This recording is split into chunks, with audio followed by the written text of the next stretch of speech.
This is the Greg Bedard Patriots Podcast with Nick Cattles. Everybody say hello to Greg this week. He's all fired up. We're about 1 week away from free agency. It's the Greg Bedard Patriots Podcast with Nick Cattles as the big voice guy. Jim Murray told you. Let's jump right in, Greg. We're going to have, I do want to let people know this.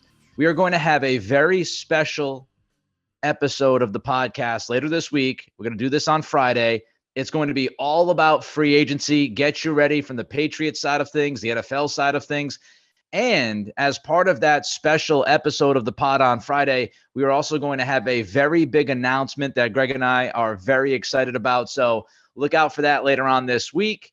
But in the time being, Greg, there's still a lot going on coming out of the combine. Of course, the franchise tag deadline day happened yesterday. A lot of news coming out in the league, some of it Patriots related for sure. We're going to hit all of that today. And let's start with, first of all, setting the timetable for everybody. If people are listening to this pod or watching this pod, and if you're watching youtube.com, please give us the like. The thumbs up means an awful lot to us. But people might not be aware of how this clock works and how this timetable works. So just a quick couple of notes there, Greg, from you about what we should expect starting early next week. Well, I mean, if people are really interested in NFL news and what's going on, which listeners to this pod are, they should really free agency. It officially starts, 4 p.m. on Wednesday, but really free agency starts on Monday.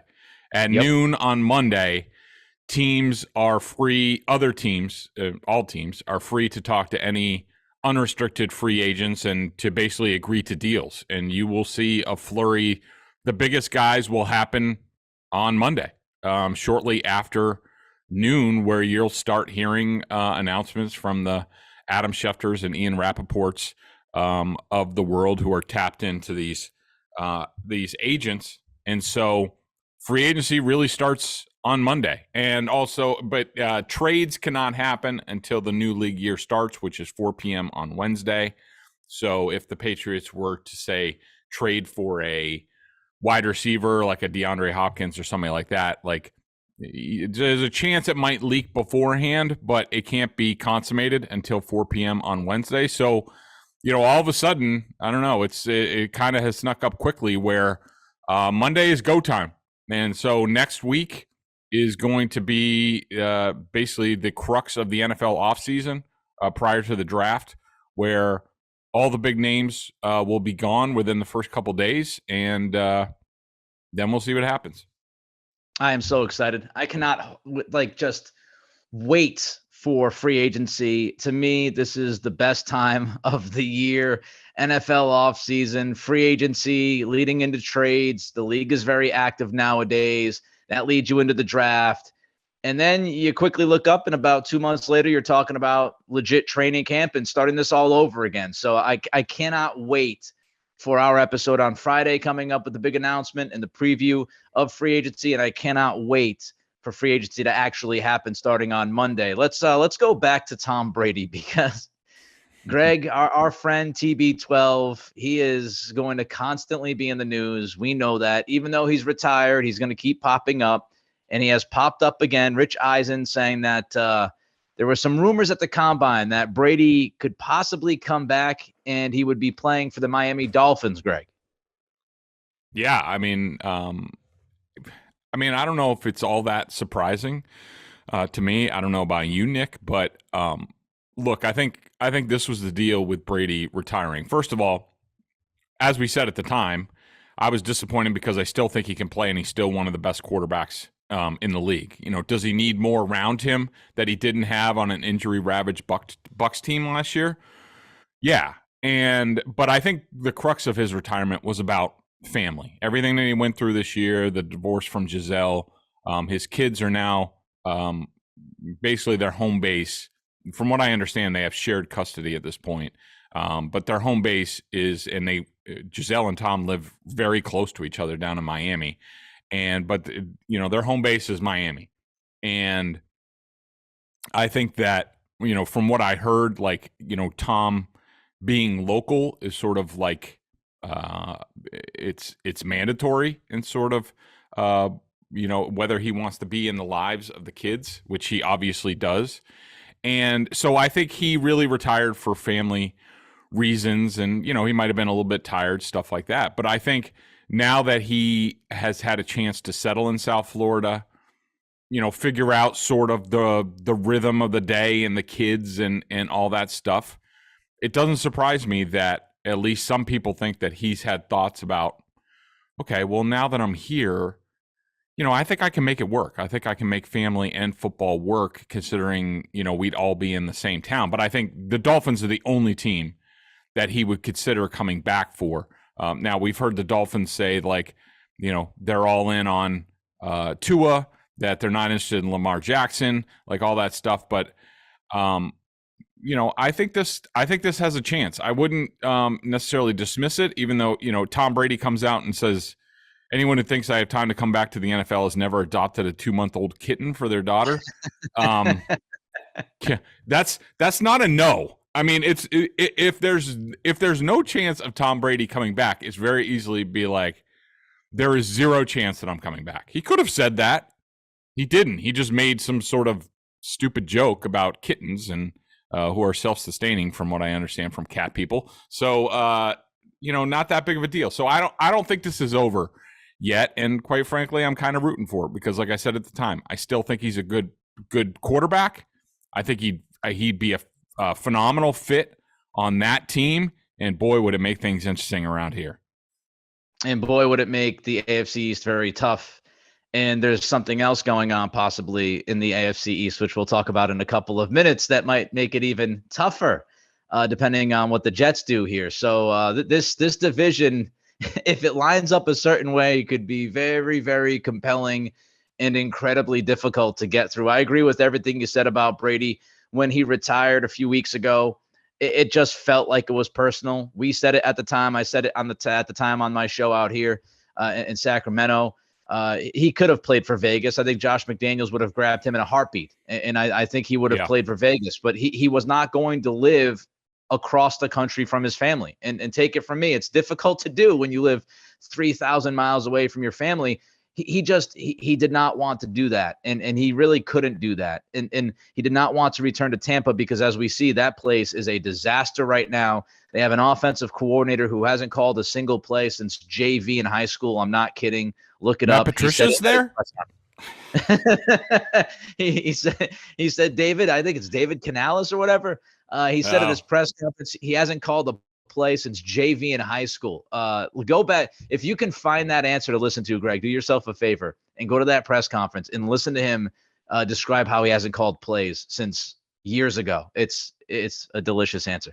Let's jump to the Patriots here. Franchise. No franchise tag used. I don't think we're surprised. Jakobi Meyers, Jonathan Jones are now free agents. Yeah, the tag was $19.7 million for a wide receiver, $18 million for a cornerback. Look, I like both of those guys, but I'm not paying either of those guys anything close to that, and the Patriots obviously aren't. I think what you'll probably hear in the next couple days is something we hear on an annual basis, and it's not just the Patriots; it's basically every team where they try to play nice, and you'll hear, we love the player and hope to get them back, and but the Patriots playbook on this is with guys like this, and especially if they're at an impasse, and there have been reports that the Myers negotiations haven't gone very far. I think the Patriots, their playbook is not to show their cards very much. They might not even give an offer and just basically say, hey, we value you, we like you, we'd love you to return.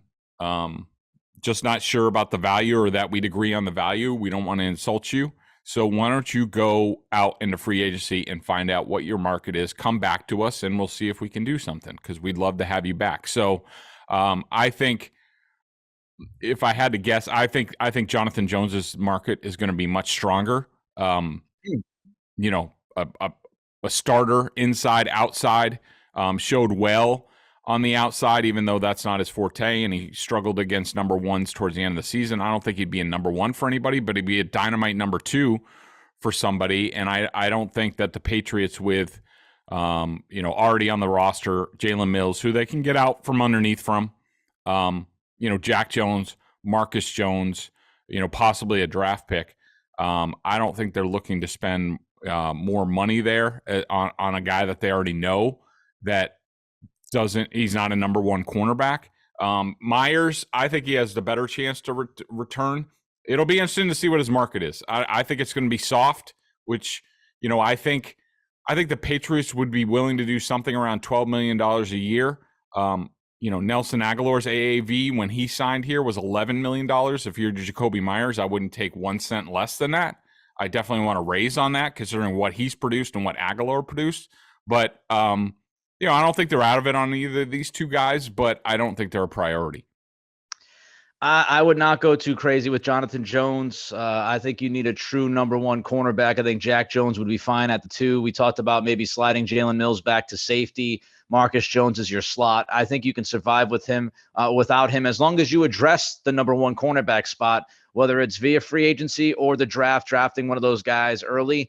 I know there's rumors that the Patriots love this cornerback class and might actually wait until the middle rounds to draft their guy because it's a very, very deep class at cornerback. We'll see if that happens.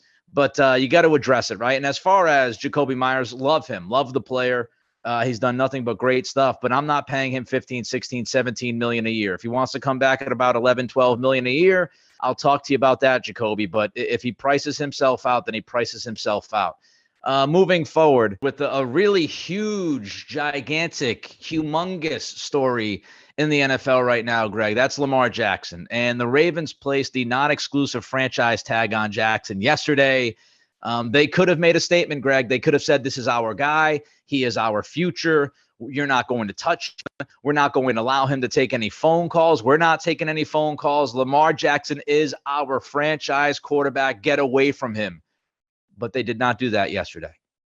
Yeah, I think it's a couple different things. So you've heard the Lamar Ravens friendly sort of storyline on this is the two sides have come to an impasse on where they see Jackson's value as far as guaranteed money and things like that.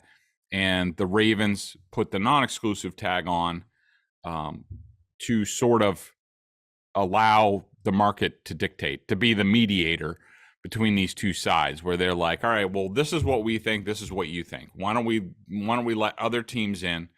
And if you get an offer, we'll have a chance to match. Or, if it gets too pricey, the Ravens could, it's on the tag, on this tag, it's 2 first-round picks. So the team needs to have a first-round pick this year and next year, at least going into this year's draft.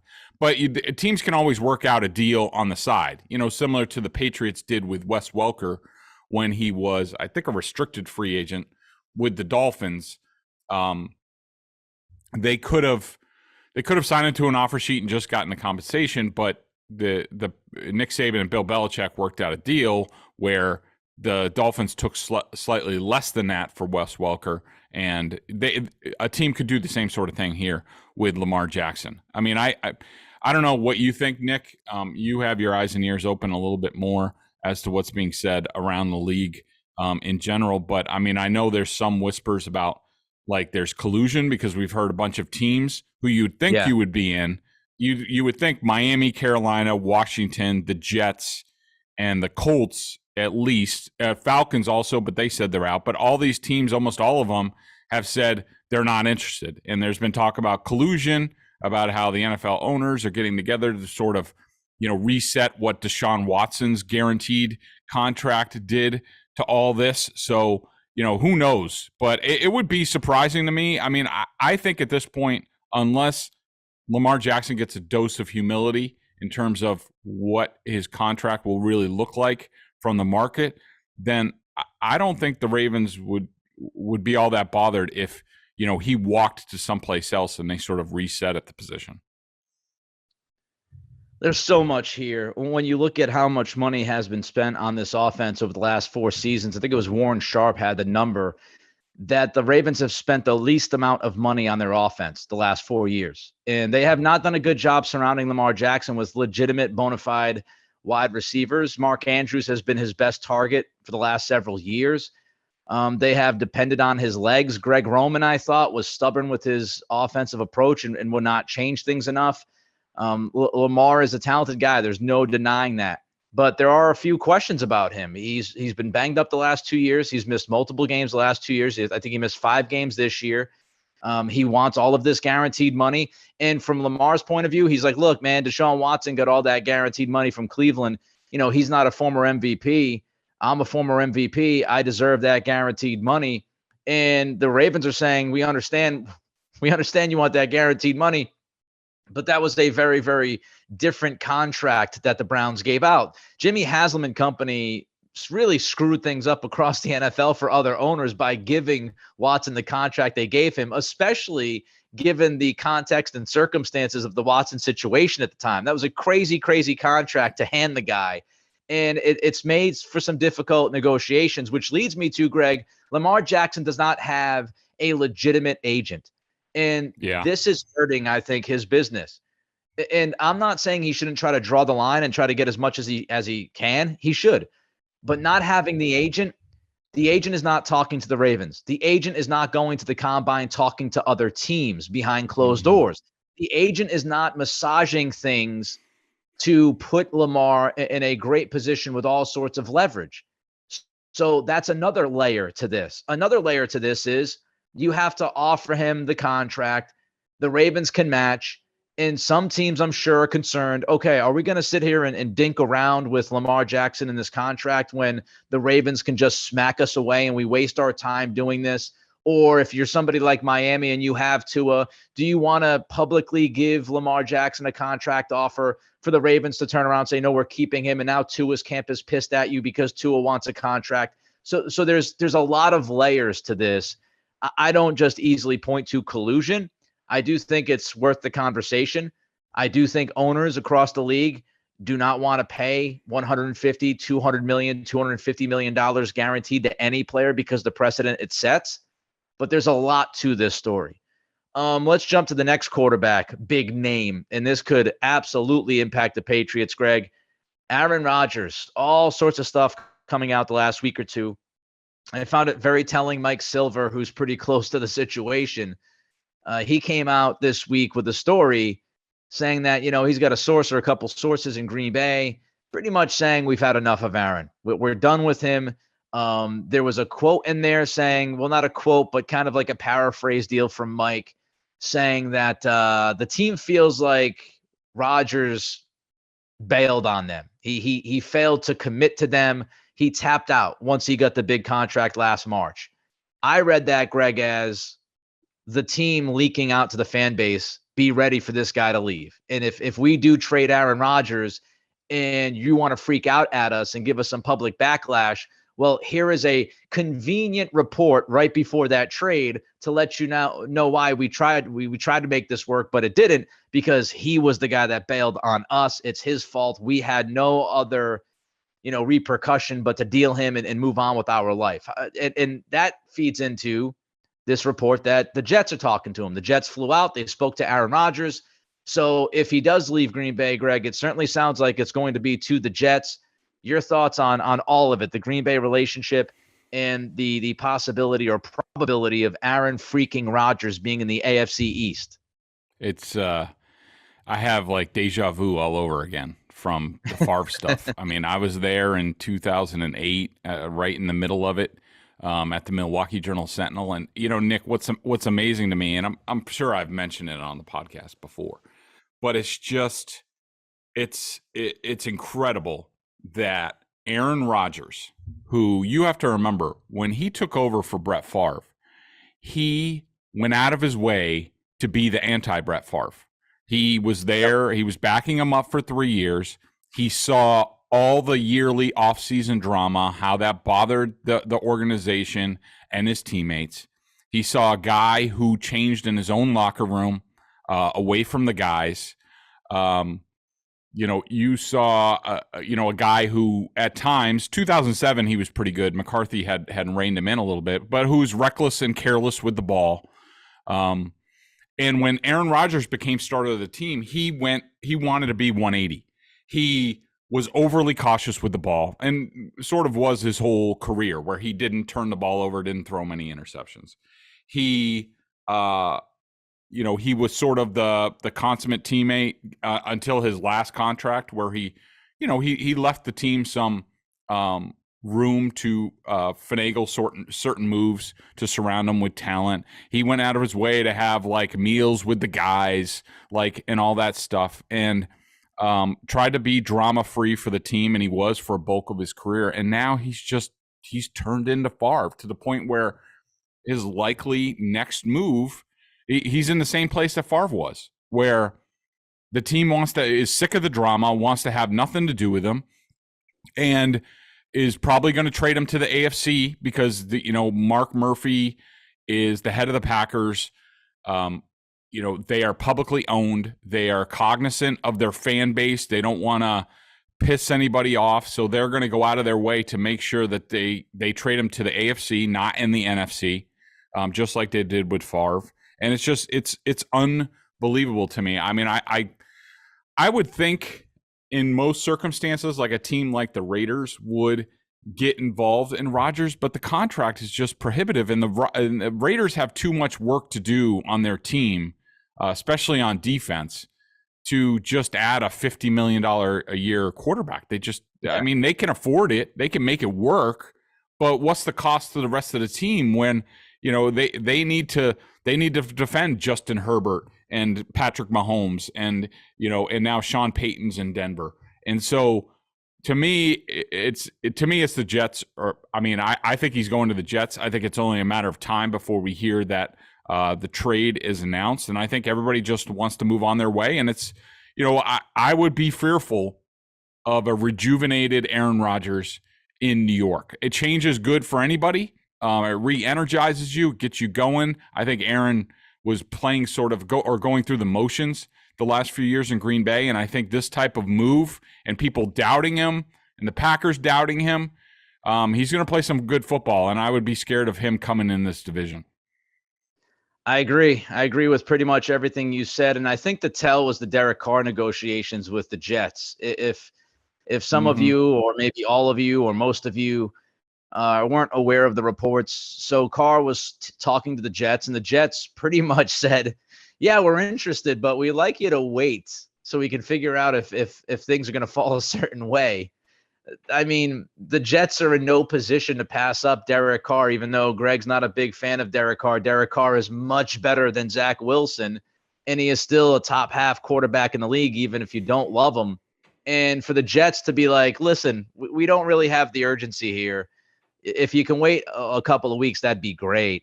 That told me that they felt really confident that they could get somebody, or had a really good chance of getting somebody better than Derek Carr, and that guy is obviously Rodgers. All right, let's do some rapid fire headlines, because we've got a lot of stuff to cover before we get to the BSJ member question of the day. And again, don't forget, coming up on Friday, blowout, free agency spectacular, Greg Bedard Patriots Podcast with Nick Cattles, with a very special announcement. We'll have all of your free agency stuff on Friday. Get you ready, Patriots-wise, and across the league. But let's look at some of these headlines, Greg. The Bucs released left tackle Donovan Smith over the last 24 hours. Yeah, and the Chiefs also will not tag Orlando Brown at left tackle. So, tackle's a popular subject with Patriots fans.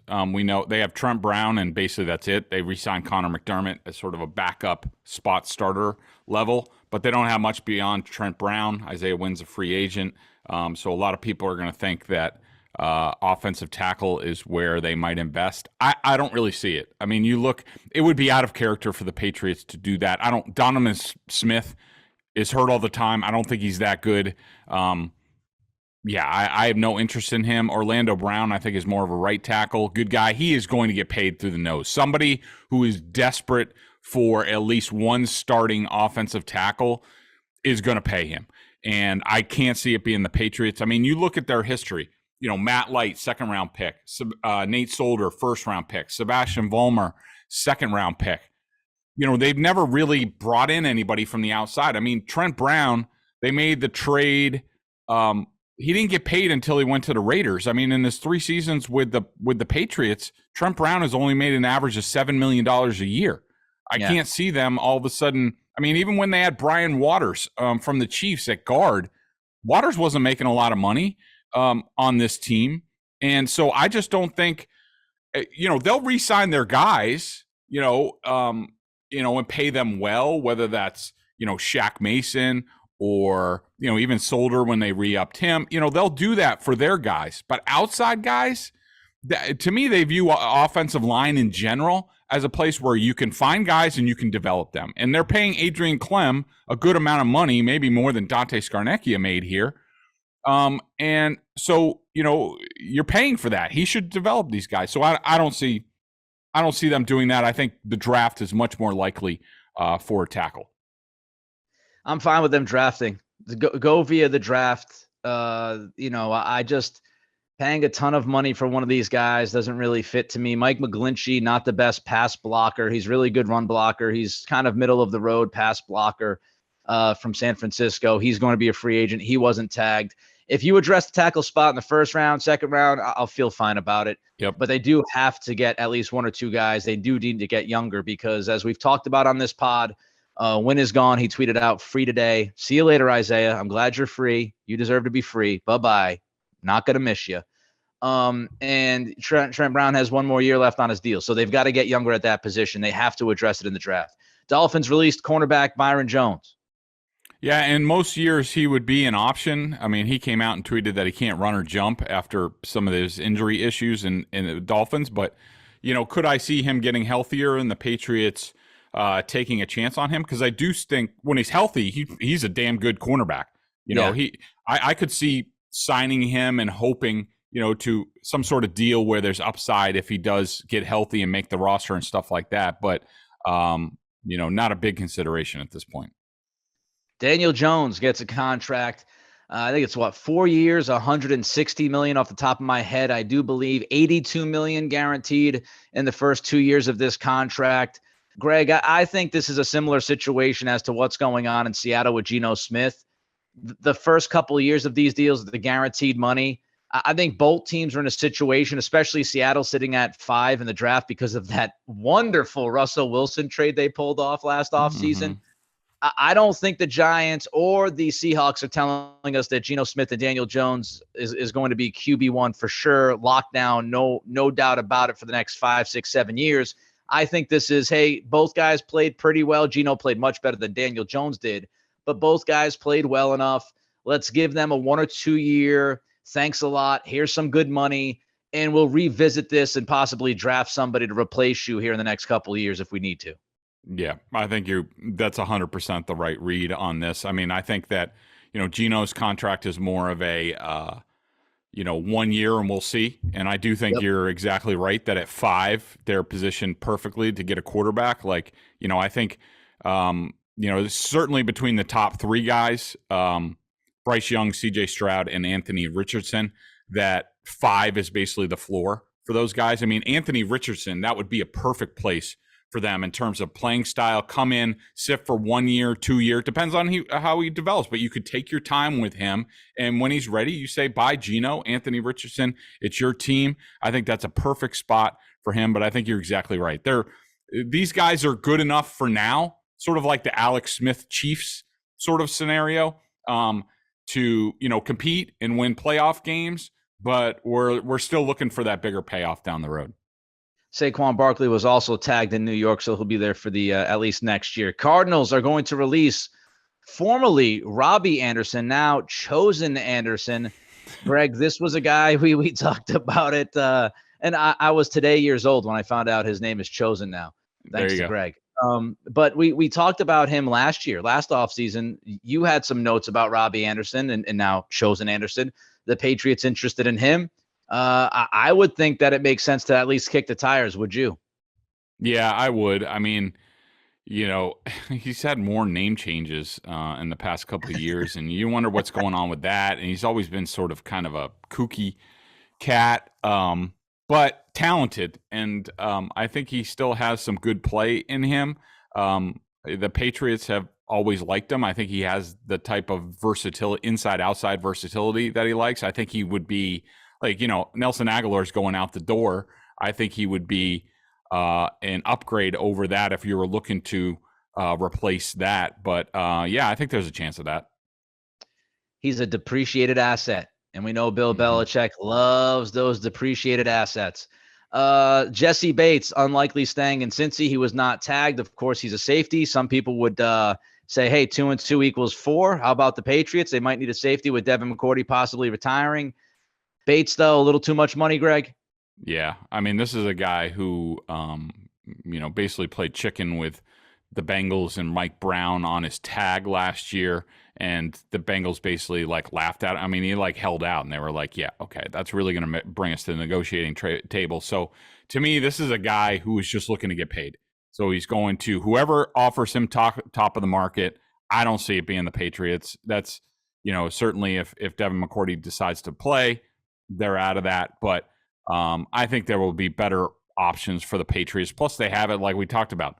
They can move Jalen Mills to free safety. Free safety is a get-back position here. It's not a priority. You like to have a smart guy who can cover up a few things, but you're not looking, remember, Duron Harmon did that for years and did it, reasonably well. He's a free agent. He just did the same role for the Raiders and played well. Why would you could get Duron Harmon for $3 or $4 million a year to play that. He knows the position other than paying, Jesse Bates, whatever, 12, 15 million. No, thanks.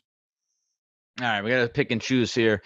So I'm going to jump to the Cardinals. The Cardinals are said to have parameters on a DeAndre Hopkins trade worked out. It sounds like he's going to be gone. By the way, the Cardinals have handled questions about him. It's not if, it's when, and it's also where. Your thoughts on Hopkins? Yeah, I think there's a reasonable chance that it could be the Patriots that he's dealt to. Ooh, I'm not, I'm not reporting anything, but you look at the parameters, it's leaked out that the Cardinals have the parameters of the deal. And from what I understand, it means that they have multiple offers and so they know what the ballpark is. And the talk is a second round pick and then a conditional pick.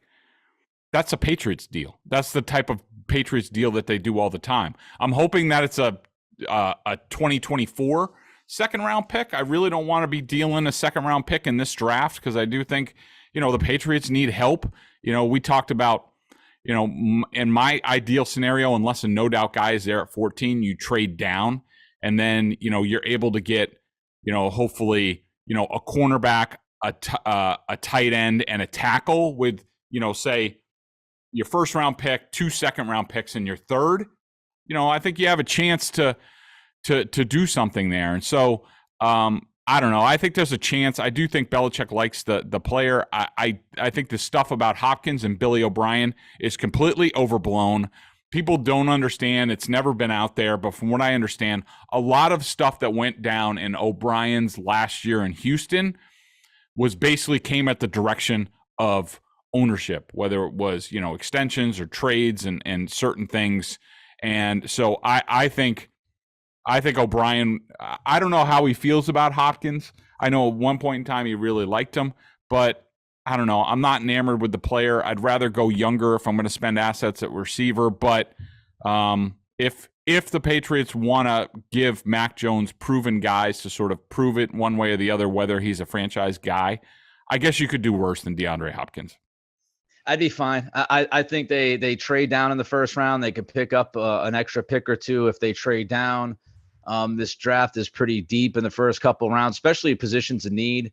I think they can trade down, and I would not be surprised if they trade down. If they trade for Hopkins and that pick is this year, I would put a heavy bet on them moving down in the first round at that point. Yeah. One more before the BSJ member question of the day. Patrick Stewart. Greg is somebody that, might not be well known amongst Patriots fans, but he actually returned to New England recently. Explain the significance of that. Yeah, I do think it's significant. Patrick Stewart's a guy that I have a ton of respect for. I know people around the league have a ton of respect for. So, he really rose in the Patriots ranks and he went to the Eagles at one point, sort of rose there. Then he went to the Panthers and went up the ladder there to, I think he was some sort of assistant general manager, Scott Fitterer there. I don't have his history in front of me, but I think the real important thing here is that, Patrick Stewart coming back, and it looked like, because the Panthers added Adrian Wilson.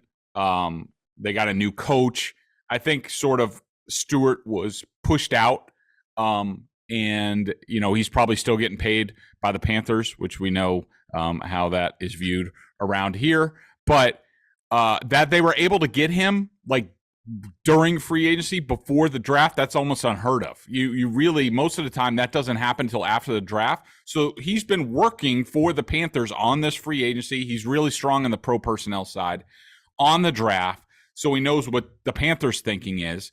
He comes in. I think he'll probably team with Elliott Wolf a bit on the pro personnel side to offset, Matt Groh, who came up through the college ranks. I think it's a huge bonus for the Patriots. I think he really helps out. I think he's developed an independent voice, and will be a guy that Belichick respects and will listen to. And I think it makes their front office better, at least going into a very important offseason. Carolina, Chosen Anderson, you say, the team that traded him to Arizona. I wonder. BSJ member question of the day, Greg. We're going to do this one quick. What do you got? So there were a couple. This was related to me talking about the offensive tackles and, the free agency and stuff like that. And I had a couple of members because I mentioned in there, and this was about how the Patriots haven't spent many resources on tackle over the years. And, I mentioned that they have, they have Trent Brown, they have Conor McDermott, and a couple of members said, plus the Patriots have Conor McDermott. That is a good thing. That's from Sebastian 87.